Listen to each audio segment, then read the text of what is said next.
Alright, what's up everybody? We are back and today we're talking Sony. So let's get into it.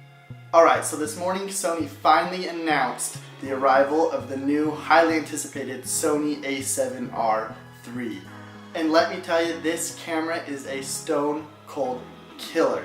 It has everything that the A7R II didn't. Everything that everybody wanted is finally here in this camera. The A7R II was a great camera, but a lot of people had some gripes with it. For instance, it was slow. 5 frames per second just doesn't do it. But the new A7R III has upped the speed to 10 frames per second, which is pretty incredible.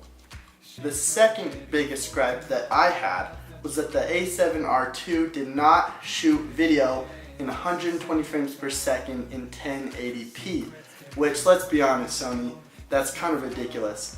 You had it in the A7S II, the A6500, a camera the caliber of the A7R II should have had it.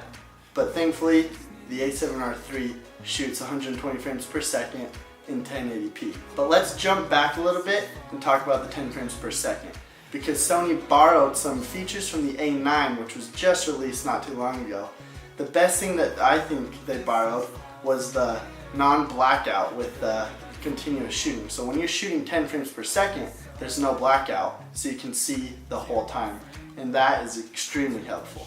Sony also added a joystick, so now it's easier to toggle through the menus. But most of all, what people have been waiting for is touchscreen.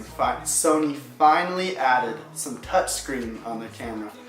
You can now use the touchscreen to find your focus points and focus in different areas. Sony also says that this camera will perform 2 times faster autofocus in low light situations, which will be extremely helpful for photographers shooting in dark situations. Now, one thing I'm super excited about, which I was a little scared because I thought that when they announced this camera, it would have a bigger price tag than the A7R II. But the A7R III isn't even 1 penny more than the A7R II was when it was announced. It's $3,200 US, which is, compared to Canon's 5D Mark IV, a great price. Which brings me to my next thought. I want to hear what you guys think about the whole Sony versus Canon situation. Whenever I get on Facebook or on the internet, I see people selling their Canon gear to switch over to Sony. There are still many Canon users, but I want to know what you guys think. You people that still shoot Canon, what will it take for you to switch from Canon over to Sony? Personally, I think Sony's biggest problem is lenses. However, they did announce a 24-105 f4 and a 400mm f2.8, which is a great add to the arsenal of lenses that Sony has. They just need to keep on upping their lens arsenal if they want to get all of Canon's users.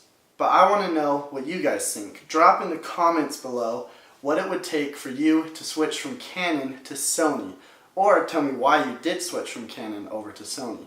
And do you think that Sony could ever overthrow Canon and become the #1 camera brand in the world? Who knows, but as of right now, they're doing a pretty good job.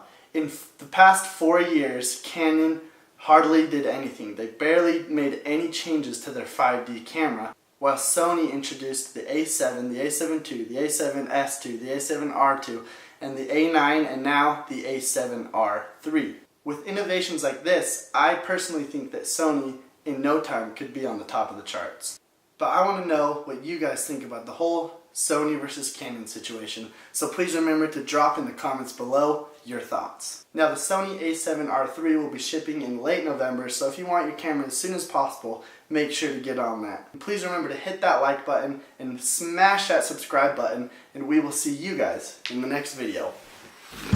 It's like a dance, the way that you shake your head in full denial of the truth. Didn't get a chance.